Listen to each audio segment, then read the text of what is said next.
시편의 말씀은 하나님에 대한 나의 기억과 또한 성경이 말하고 있는 하나님에 대한 기록 사이에 있는 그 근본적인 차이로 인해서 사람은 왜 그 인생의 여정 가운데 그토록 자주 당황하고 또한 어쩔 줄 몰라 하는지, 또한 그럼에도 불구하고 왜 우리는 그 가운데서 당황하고 불안해하는 그 가운데서도 하나님으로 인해서 소망을 발견하고 품는지에 대한 말씀을 하고 있습니다.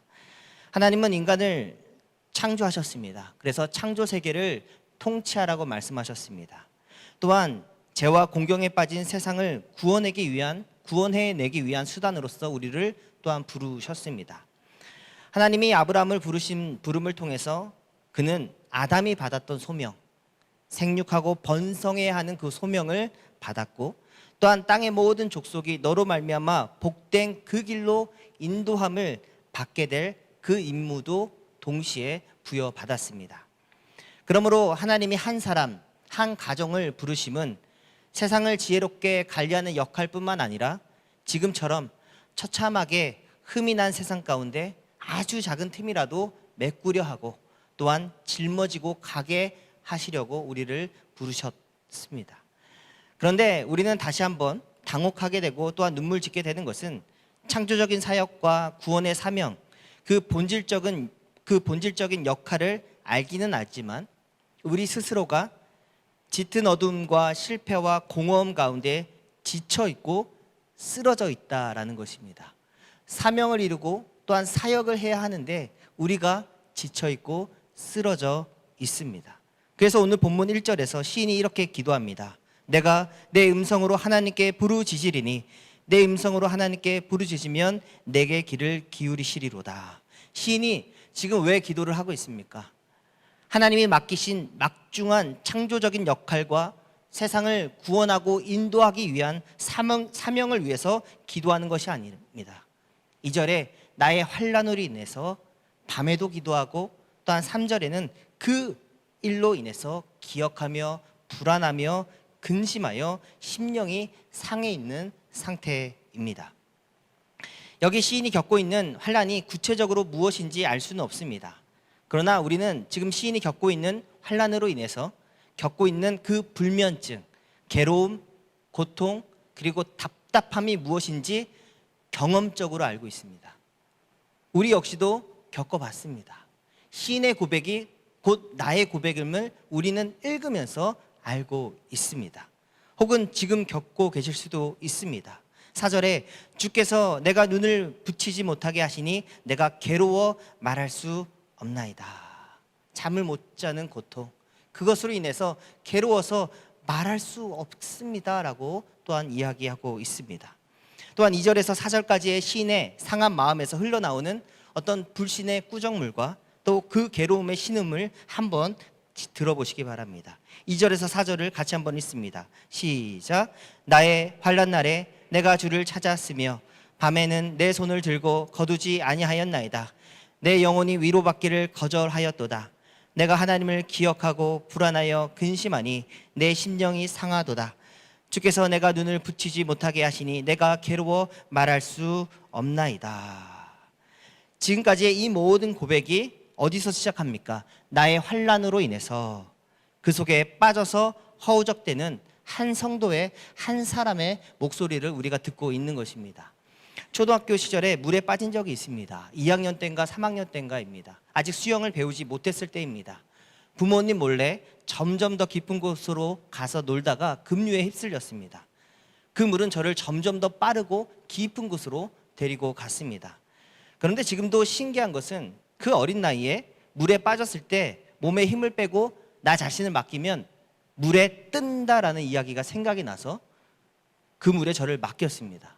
그리고 둥둥 떠서 계곡으로 내려갔고 아저씨께서 구출해 주셨습니다. 기억이 지금도 납니다. 그런데 10대 마지막에 청년이 되어서 수영을 배웠습니다. 그리고 수영을 배웠기 때문에 자신감을 가지고 깊은 바다에 가서 수영을 한 적이 있습니다. 그런데 한참 자신 있게 수영을 하다가 물 아래속이 갑자기 기억이 됐습니다. 발 아래 물속에 무언가 있으면 어떡하지 하는 그런 두려움이 갑자기 생기면서 당황을 했고 허우적댔고 물을 먹었습니다. 보트에 타고 있던 옆에 있는 동료가 너 왜 그래 하고 건져주었습니다. 저도 살려줘 하고 보트에 몸을 실었습니다. 분명 수영을 배우지 못했을 때 그때는 어렸지만 오히려 물에 나 자신을 맡기고 둥둥 떠갔습니다.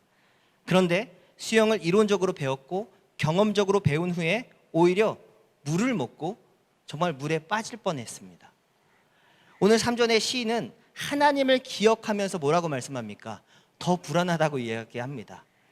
하나님으로 인해서 더 근심하게 되고 하나님을 생각하면 생각할수록 더 심령이 상하게 되었다고 고백합니다. 6절에 내가 밤에 부른 노래를 내가 기억하면서 심령이 더 무너지고 그 마음이 더 어둠에 잠기게 되었다고 말씀합니다. 시인이 부르고 있는 노래가 무엇입니까? 찬양입니다. 곡조 있는 기도입니다. 그런데 찬양을 하면 할수록 그리고 하나님을 기억하면 기억할수록 불안하고 근심하여서 이렇게 고백합니다. 7절에서 9절까지의 말씀입니다. 같이 읽습니다. 시작. 주께서 영원히 버리실까? 다시는 은혜를 베풀지 아니하실까? 그의 인자심이 영원히 끝났는가? 그의 약속하심도 영구히 패하였는가? 하나님이 그가 베푸실 은혜를 잊으셨는가? 노하심으로 그가 베푸실 긍휼을 그치셨는가? 깊이 하나님이 어떤 분이신지 하나님의 사랑과 그 은혜를 기억하는 것이 아니라 하나님 깊은 내면에 있는 그분이 나를 버리실 분은 아니신가? 하나님이 사실은 변덕이 심하시고 사실은 나를 미워하시며 용서하지 않을 분 아닐까? 그 생각에 사로잡히고 찬양을 하면 할수록 하나님을 기억하면 기억할수록 더 불안해지고 불면증과 괴로움에 사로잡히게 되었다라는 것입니다. 그러므로 하나님을 기억하는 나의 기억 방식과 하나님을 노래하는 나의 고백에 문제가 있는 것입니다. 시인도 이 점을 분명하게 10절에서 이렇게 고백합니다. 내가 말하기를 이는 나의 잘못이라. 한번 같이 고백하겠습니다. 내가 말하기를 이는 나의 잘못이라. 물속에 굳이 생각하지 않아도 되는 그 물의 깊이와 그 물속 어딘가 도사리고 있을 위협을 기억하면 당연히 겁이 납니다. 당연히 힘이 들어가고 당연히 다리에 지가 나고 물을 먹게 되어 있습니다. 이는 나의 잘못이라. 시인이 자신의 잘못을 깨달으면서 10절과 12절에 이렇게 고백합니다. 제가 읽습니다. 내가 말하기를 이는 나의 잘못이라. 지존자의 오른손의 해 곧 여호와의 일들을 기억하며 주께서 액적에 행하신 기이한 일을 기억하리이다. 또 주의 모든 일을 작은 소리로 읊조리며 주의 행사를 낮은 소리로 되뇌이리이다. 3절과 5절과 6절에서는 분명히 기억하고 생각했던 것이 무엇입니까? 나의 기억과 나의 생각으로 하나님을 판단하고 하나님을 생각했습니다. 그랬더니 불안하고 불면증과 괴로움에 더 깊이 빠져들어갔습니다. 그런데 생각합니다. 이는 나의 잘못이라. 그러면서 무엇을 기억하겠다고 말씀합니까? 여호와께서 행하신 일들을 기억하겠다고 말씀합니다. 애적에 행하신 기이한 일들을, 그 큰 일들을 기억하겠다고 말씀합니다. 그리고 12절에 그 모든 크고 놀라운 이적들을 작은 소리로 되뇌이고 읊조리겠다라고 말씀합니다. 시인이 왜 하필이면 작은 소리로 되뇌이겠다, 또한 읊조리겠다라고 이야기할까요? 저는 그렇게 생각합니다. 생각보다 많은 성도들이 나의 어려움과 그렇죠? 나의 괴로움은 생각보다 많이 기억하고 또 기억하고 부정적으로 생각합니다. 그런데 하나님의 말씀, 또 하나님의 말씀을 통한 나를 회복시키는 그 말씀은 생각보다 말하지 않습니다. 고백하지 않습니다. 노래하지 않습니다. 시인은 스스로 다짐하며 내가 하겠다, 내가 고백하겠다, 되뇌이겠다, 읊조리겠다라고 이야기하고 있습니다. 그러므로 시인이 처음 기억한 하나님은 왜곡된 나의 생각과 해석으로 만들어진 하나님입니다. 하나님을 기억하면 기억할수록 의문의 꼬리를 물었고 그 꼬리가 불안과 불신으로 이어졌습니다. 하나님을 기억하면 기억할수록 하나님은 멀리 계신 하나님이었고 반대로 슬픔과 절망과 낙심은 내게 너무 가까웠습니다. 그런데 이제는 기록된 그 하나님의 말씀을 통해서 행하신 그리고 행하실 하나님을 기억하겠다고 선언합니다. 존 파이퍼 목사는 기독교인의 생활은 성경에 기록된 하나님의 말씀을 따라 사는 것이다 라고 말씀합니다.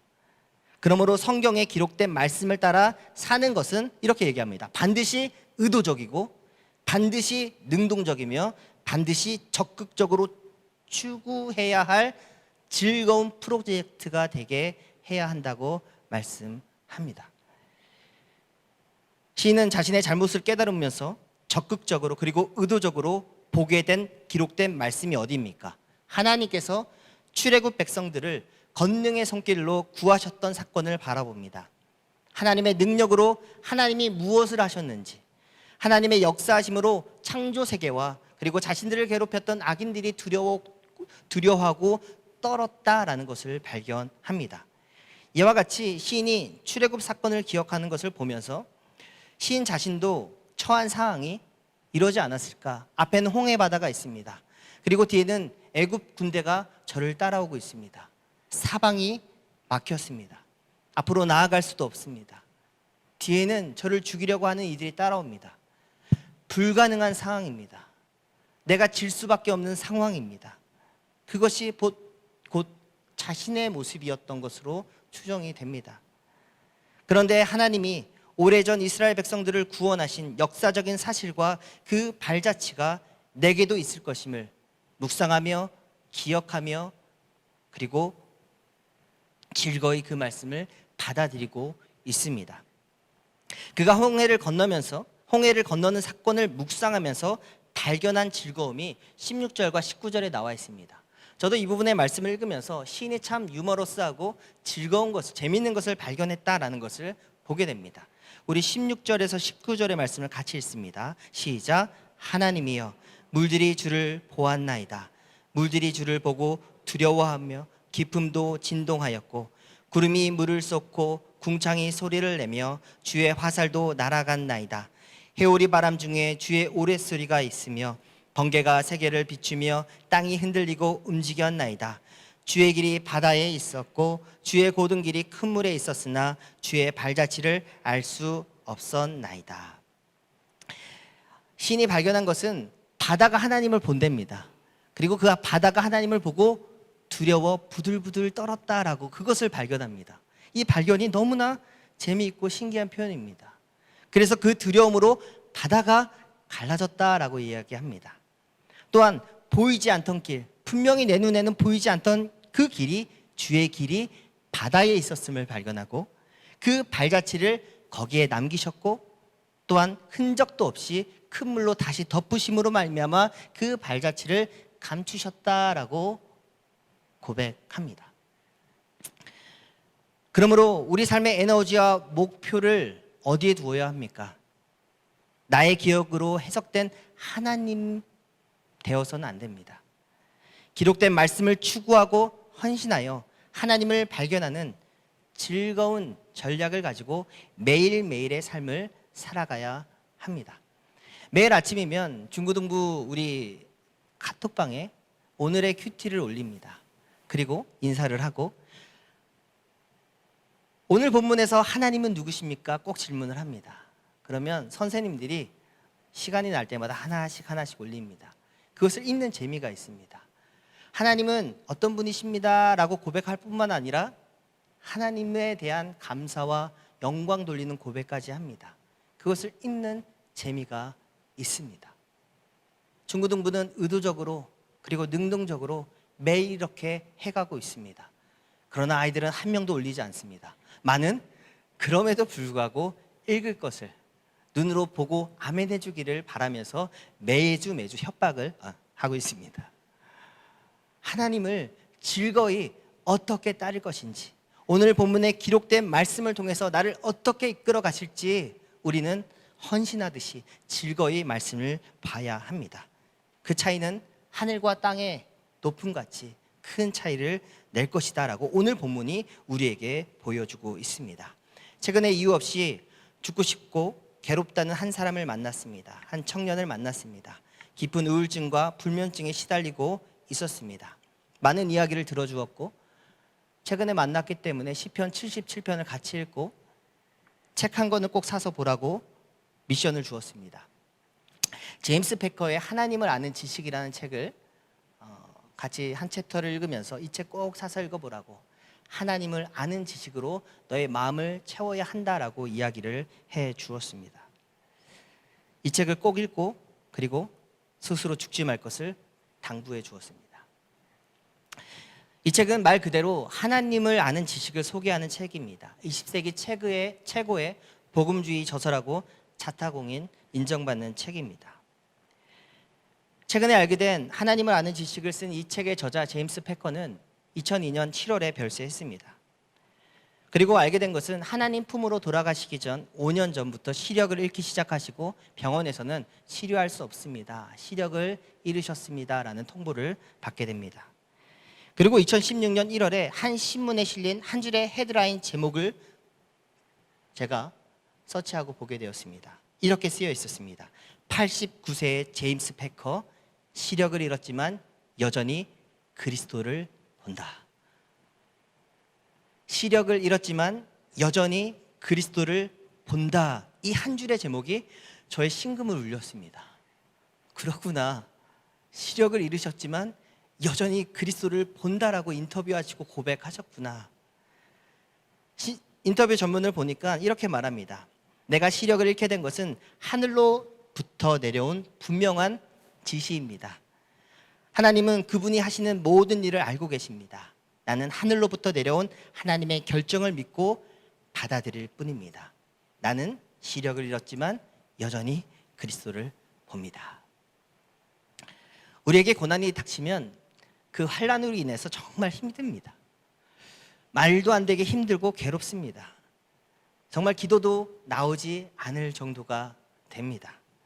식음을 전폐하고 누워 있어도 누워 있는 게 아니고, 자고 있어도 자는 것이 아니고, 눈을 뜨고 있어도 왜 그런가, 왜 이런 마음들이 우리 마음속에 있습니다.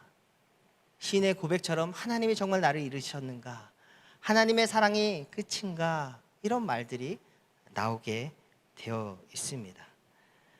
그러므로 고난 앞에서 바른 판단력과 전체를 보는 시야를 잃게 되는 것입니다. 그러므로 그때 오히려 눈을 감고, 하나님, 나는 시력을 잃었습니다. 하나님, 나는 앞을 못 보는 자입니다.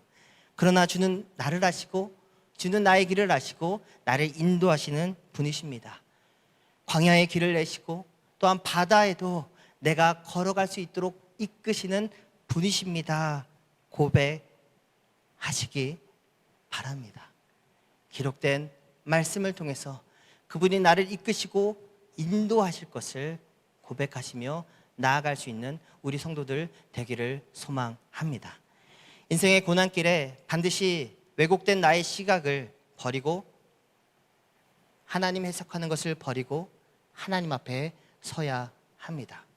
또한 반드시 의도적으로 능동적으로 기록된 말씀을 통해 하나님을 발견하고 그 하나님을 아는 지식 가운데 매일을 걸어가시기 바랍니다.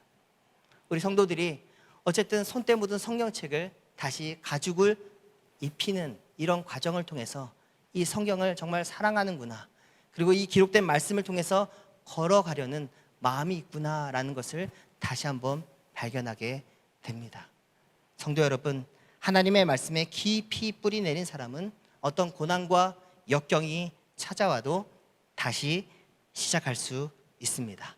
지금까지 말씀으로 인도하신 하나님이 앞으로도 말씀으로 인도하실 것을 믿고 전진할 수 있기를 소망합니다.